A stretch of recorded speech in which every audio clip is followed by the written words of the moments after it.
The presidential candidate of the APC has taken his campaign rally to Yola, the Adamawa state capital. Being the first to be attended by President Muhammadu Buhari, Asiwaju Tinubu assured the crowd of supporters of a productive collaboration with the state if elected alongside the APC governorship candidate. Olawakon reports. The ruling party is now in Yola, the capital city of Adamawa State, to present its presidential candidate Asiwaju Bola Tinubu to the people, as well as seek support for the governorship candidate Aishatu Binani, the only female contestant in the race. Since the flag off in Jos, President Muhammadu Buhari has decided to join the party's presidential campaigns. The Sea of Heads chanted songs to show support for the APC presidential candidate, the governorship candidate of the party, and to welcome President Muhammadu Buhari to the state known as the Land of Beauty. We get you engaged properly. The flag bearer of the ruling party appealed to the crowd of supporters to vote en masse for him as the next president and the only female governorship candidate, so that there can be progressive collaboration that will engender economic development. We will banish hunger. We will restore famine. Food storage will be there. We bring the benefits of progress. Education, good health, welfare to you. You will have good water to drink. There will be end to killing and kidnapping. President Muhammadu Buhari, who spoke in English and Hausa, stated the need to vote APC. To affirm his support, he raised the hands of Asiwaju Bola Tinubu as the party's presidential candidate and Aishatu Binani as the governorship candidate in the state. He urged the people of Adamawa State to vote for all APC candidates for a continuity of the transformation agenda of the party. Go to your constituency. Make sure that you choose people who are very responsible, people who keep you informed and act according to the resources available to your locality. As I said, education, healthcare are our priorities. The momentum of the campaign so far has been high, given the massive crowd of supporters that have shown support for the APC presidential candidate at the various states visited. Olawakon, TVC News, Yola. The Independent National Electoral Commission says it's leaving nothing to chance in ensuring that intensive and extensive security is provided for election personnel and materials and processes ahead of the 2023 general election.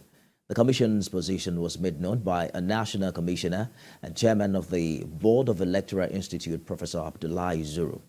He said this on Monday in Abuja at the start of a two-day validation workshop of election security training resources.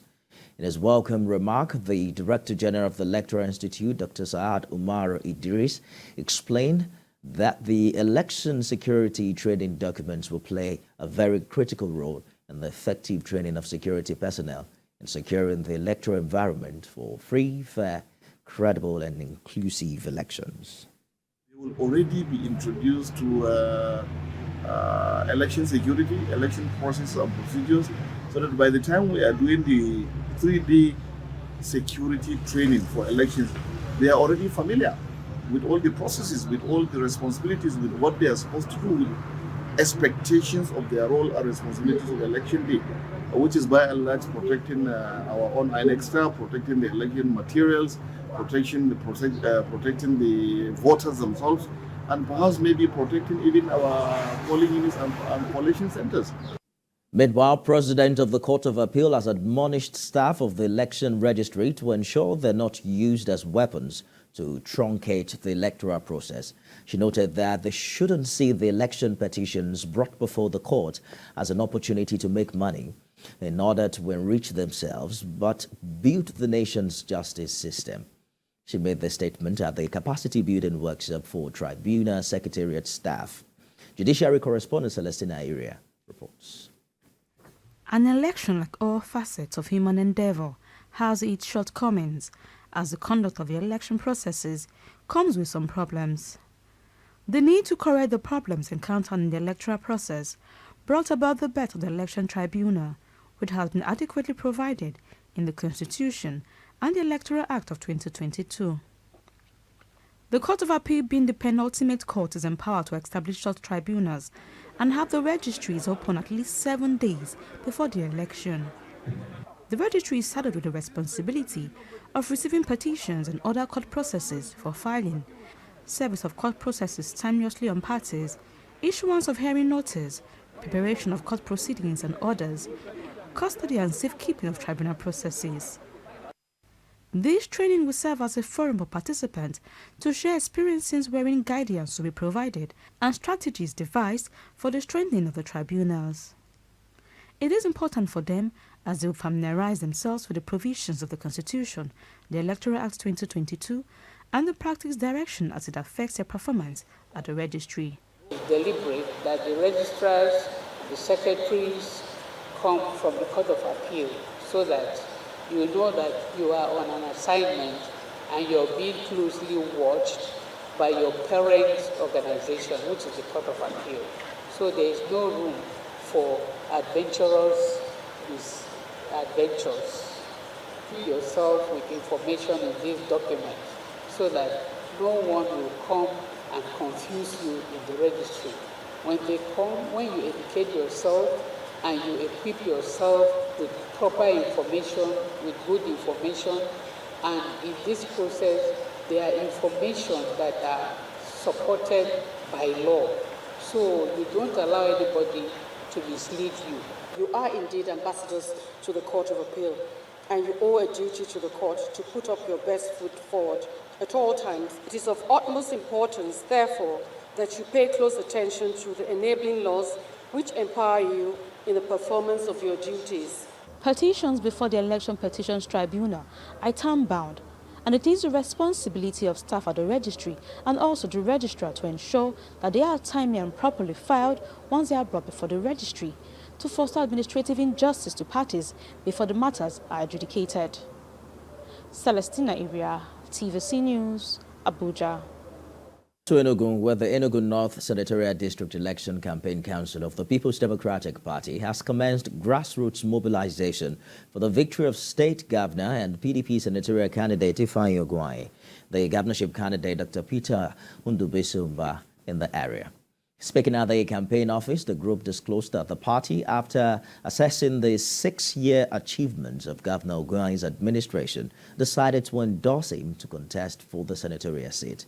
The PDP Enugu North Senatorial Campaign Council, led by Professor Simon Ochena Otwaya and Dr. Vincent Ibuchukwu Obeta as chairman of the board and director general of the campaign council.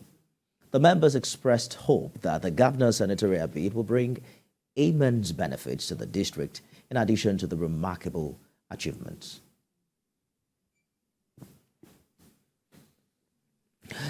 Elsewhere, the Social Democratic Party governorship candidate in Rivers State has called on traditional institutions to remain neutral in the build-up to the election. Senator Magnus Abe gave the charge when he met with some chiefs and elders of Okrika local government area in a statewide tour of communities to canvass for votes. Senior correspondent Joe Koro reports. This visit to Ogoluma community highlights the controversial role of traditional rulers in the electoral process. The SDP says the monarchs are meant to open their doors to all political parties and offer blessings to all candidates.